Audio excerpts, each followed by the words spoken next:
यदि संसार में आपको भव सागर से पार जाना है और जिंदगानी सफल बनानी है तो काम करते रहो और नाम ना भूलो। कैसे नाम जपे काम के समय मैं करके बताता हूं। कैसे करना चाहिए? सबसे पहले जब हम सोकर उठें तो हमें क्या करना चाहिए? हम पहले तो ये निश्चित करें कि हमें उठना कब है। हमें कब उठना चाहिए? सूर्योदय के पहले।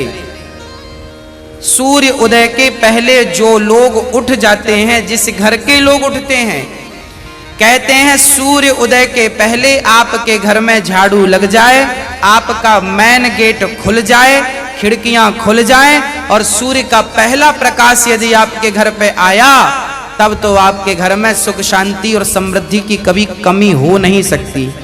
जीवन में दुख वो लोग पाते हैं जिनके 7 बज गए, सूर्य भगवान आ गए, अभी तक दरवाजा नहीं खुले, खिड़कियां नहीं खुली, सो रहे हैं, राक्षस राज अभी सो रहे हैं। 7 बज गए, सूर्य भगवान सिर पे चढ़ रहे हैं, अभी तक आप सो रहे हैं। क्या ये हमारी सभ्यता, हमारा संस्कार है? ना, हमारे संस्कार हैं जब हम छोटे थे ना, ये दास अपनी बात कर रहा है, जब हम 10 वर्ष के थे तब हम मंदिर में पूजा करते थे। हम मंदिर में, हमारे पिताजी मंदिर में पुजारी थे, एक मंदिर की पूजा करते थे। तो हम जब 10 साल के थे तब हम 4 बजे स्नान करके 5 बजे पूजा खत्म करके और 5 से 6 बजे तक में सुंदर कांड का रोज पाठ करते थे, हनुमान चालीसा का रोज पाठ करते थे, रोज पाठ करते थे। 6 बजे, सवेरे 6 बजे मंदिर की पूजा और पाठ करके बाहर आ जाते थे अपने काम के लिए, और 6 बजे बाहर आकर गाय के लिए घास लेने के लिए खेत चले जाते थे। चारा काट करके गाय को खिलाते थे, फिर नाश्ता करते थे, फिर रोटियां, नाश्ते में रोटी और अचार खाते थे। हाँ, कभी गुड़ भी खा लेते थे रोटी के साथ। ये दिनचर्या थी। पहला काम हमारा भगवान को धन्यवाद देना होना चाहिए, गौ सेवा होनी चाहिए। ये हमारे संस्कार, हमारा रक्त, हमारे रक्त में है। ये बिना पूजा किए अच्छा ही नहीं लगता। तो क्या करो? सूर्य उदय के पहले, सूर्य भगवान कब उदय हो रहे हैं? लगभग आप 5:30 बजे बिस्तर त्याग दो। बिस्तर त्यागने के पीछे भी कारण कैसा है, कैसे त्यागना है? डायरेक्ट उठ के चलना नहीं है। सबसे पहले जैसे ही आपकी आंख खोले, आंख खोलते ही राम नाम ते ही सुमिरन कीन्हा, हृदय हरस कपि सज्जन चीन्हा, यही सन हठ करी हूं पहचानी, साधु ते हो ही न कारज हानि। हनुमान जी जब लंका में गए और विभीषण की कुटिया पर गए तो विभीषण सवेरे 4 बजे जागे और जागते ही उन्होंने क्या बोला? राम।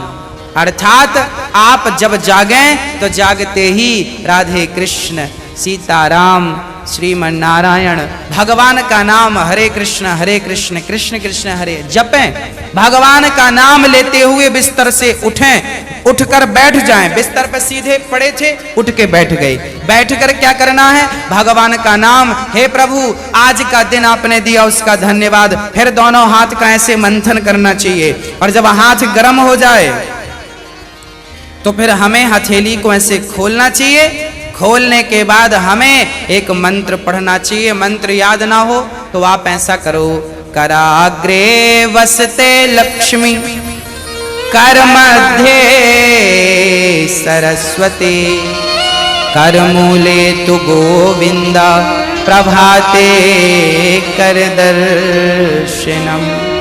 कराग्रे वसते लक्ष्मी, कर के अग्रभाग में लक्ष्मी का वास होता है। यहाँ कराग्रे वसते लक्ष्मी, कर मध्य सरस्वती, यहाँ सरस्वती का वास होता है और पूरे हाथ में भगवान कृष्ण का, नारायण का वास होता है। कर मूले तो गोविंद, तो दोनों हाथों का मंथन। यहाँ लक्ष्मी का ध्यान सवेरे करेंगे तो आपके घर में लक्ष्मी आएगी सवेरे से। ध्यान होगा। सरस्वती का चिंतन करेंगे तो आपकी वाणी से दिन भर कोई गलत शब्द नहीं निकलेगा, गलत वाक्य नहीं निकलेगा, गलत विचार नहीं निकलेंगे, आपकी वाणी से कोई दुखी नहीं होगा। और गोविंद का ध्यान करेंगे, मेरे नारायण मेरे कृष्ण का ध्यान करेंगे तो आपको सब कुछ मिलेगा। तो पहले दोनों हाथों का मंथन करके दर्शन करें, फिर दोनों हाथों का मंथन करके जब हाथ गर्म हो जाए तो अपने चेहरे पर लगाएं, अपने नेत्रों पे वो हाथ लगाएं। और उसके बाद सबसे पहले उठकर आप अपने बच्चों को ये चीजें समझाएं। सबसे पहले उठकर आप पृथ्वी माता को प्रणाम करें।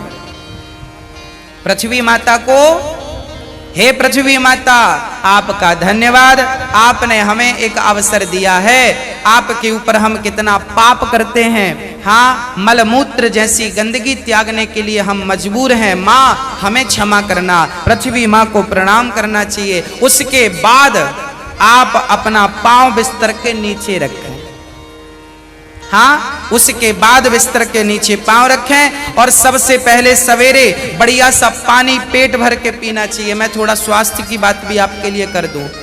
बच्चों को तो जानकर रात के तांबे का बर्तन जानते हैं, कॉपर, तांबे के लोटे में धुलकर पानी भर दो, उसे ढक दो, और वही तांबे के बर्तन में जो रात भर से पानी पड़ा था उस पानी को सवेरे बच्चों को पिलाओ।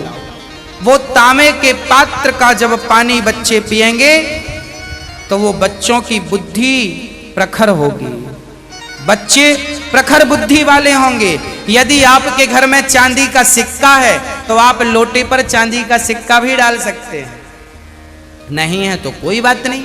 चांदी का सिक्का जब लोटे पे डालेंगे और उसमें पानी भरेंगे, पानी का स्पर्श चांदी और तांबे से जब होता है तो पानी शुद्ध हो जाता है, पानी के दोष समाप्त हो जाते हैं और पानी की शक्ति बढ़ जाती है।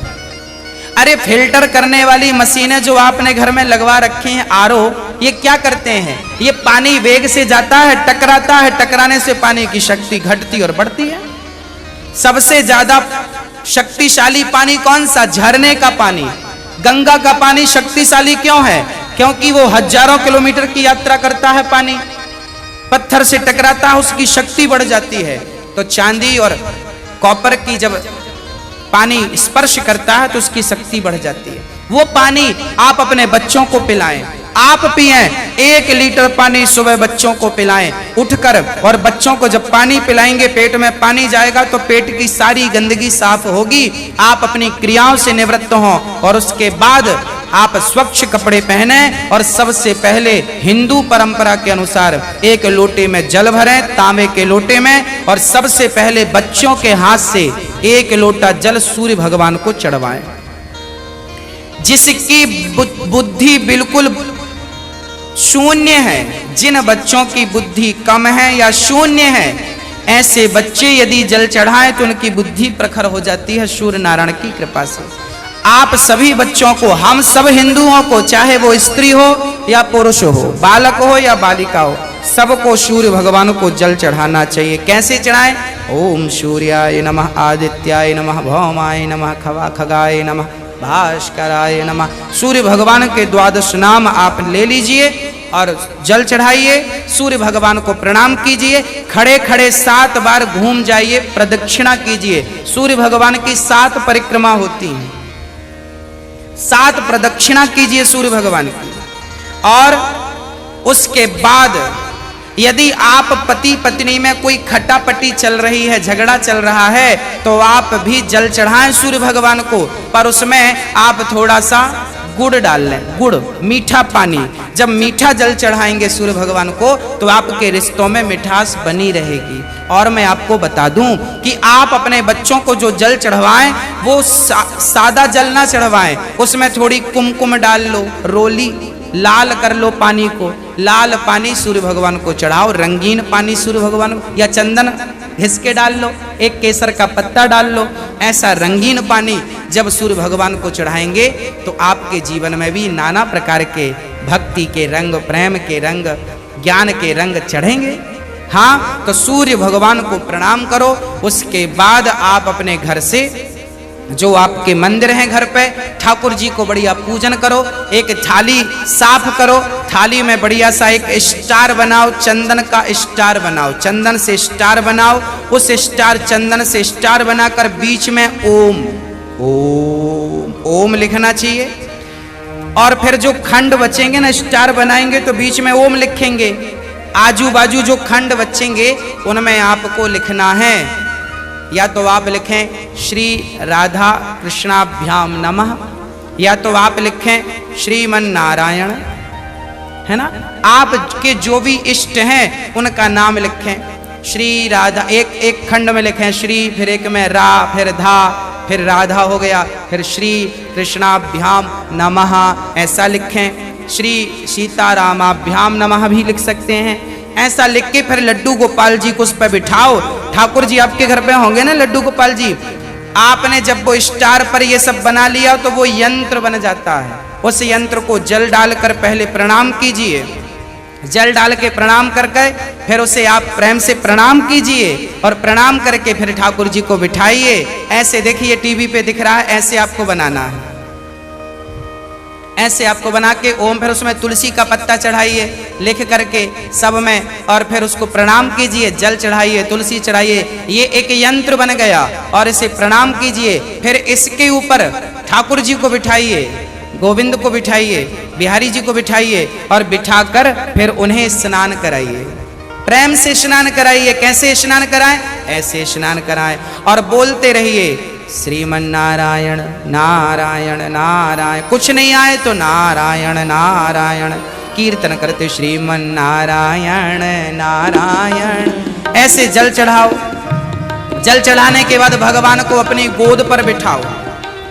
अपनी गोद पर बिठाकर बड़े प्रेम से उन्हें बढ़िया कपड़े से पोंछो, साफ करो। बच्चे को भी आप नहला के पोंछते हैं, बच्चे को बढ़िया पोंछिए, उन्हें साफ करिए। और जब भगवान को आप बढ़िया से साफ करें उसके बाद उन्हें उनकी आसन पर बिठावें, और आसन पर बिठाने के बाद उनको फिर बढ़िया से वस्त्र पहनावें, और वस्त्र पहनाने के बाद उनका श्रृंगार करें। श्रृंगार करने के बाद जब पूरा श्रृंगार हो जाए तो ठाकुर जी को दर्पण दिखावें, है ना। फिर भगवान जी को दर्पण, आप लोग भी दर्पण देखते हैं कि नहीं? ऐसे ही ठाकुर जी को दर्पण दिखाना चाहिए। प्रभु देखिए आज दास ने आपका ऐसे श्रृंगार किया है, ये आपका श्रृंगार है। ऐसे दर्पण दिखाओ भगवान को। हाँ, भगवान को बढ़िया सा दर्पण दिखाओ। भगवान को दर्पण दिखाकर फिर उनको प्रणाम करो, और प्रणाम करते हुए कहो त्वमेव माता। बोलो मेरे संग सभी लोग, बोलो त्वमेव माता च पिता त्वमेव, त्वमेव बन्धुश्च सखा त्वमेव, त्वमेव विद्या द्रविडं त्वमेव, त्वमेव सर्वं मम देव देव। हाथ जोड़कर भगवान से कहो हे प्रभु आप ही हमारी माँ हैं, हे प्रभु आप ही हमारे पिता हैं, हे गोविंद आपके सिवा हमारा इस सृष्टि में कोई नहीं है। हे प्रभु माना कि मैं अपराधी हूँ, माना कि मैं पापी हूँ, पर मुझे स्वीकार करना आपका ही काम है भगवान। हे नाथ मैं आपको कभी भूलूं नहीं। एक बार जरा सभी बोलिए हे नाथ मैं आपको कभी भूलूं नहीं, हे नाथ मैं आपको कभी भूलूं नहीं। हे प्रभु मैं सदा आपका स्मरण करता रहूं, सदा आपका चिंतन करता रहूं। हे नाथ मैं आपको कभी भूलूं नहीं। ऐसी हमें प्रार्थना करनी चाहिए, भगवान को प्रणाम करना चाहिए, बढ़िया सी आरती उतारनी चाहिए, बढ़िया सा भोग लगाना चाहिए, और बढ़िया आरती उतार कर देखो भोग भगवान को, कई लोग ना भोग ऐसी रख देते हैं, ऐसे नहीं, भगवान को एक एक तोड़ करके जैसे हम बच्चों को खिलाते वैसे हमें खिलाना चाहिए, भोग ऐसे लगाना चाहिए। खिलाओ 5 बार, कम से कम 5 कौर तो खिलाओ, खिलाओ भगवान को। खिलाने के बाद फिर आचमनी से जल घुमाओ, भगवान को पानी पिलाओ, है ना, पानी पिलाओ भगवान को, बढ़िया पानी पिला के उनका मुंह पोंछो बढ़िया कपड़े से, ऐसे मुंह पोंछो भगवान जी का। मतलब भगवान को अपनी तरह प्यार करना है, बालक की तरह प्यार कर। माँ यशोदा क्या करती, गोद में बिठाती, खिलाती पिलाती, मुंह पहुंचती थी। हमें भी वही स्नेह रखना भगवान से। भगवान प्रेम की तो भूखे हैं। वो वस्तुओं के सोना चांदी जिनके पांव लक्ष्मी दबा रही हैं, उन्हें हम क्या पैसा देंगे, उन्हें हम क्या सोना चांदी देंगे। भगवान प्रेम चाहते हैं, सोना चांदी नहीं चाहते।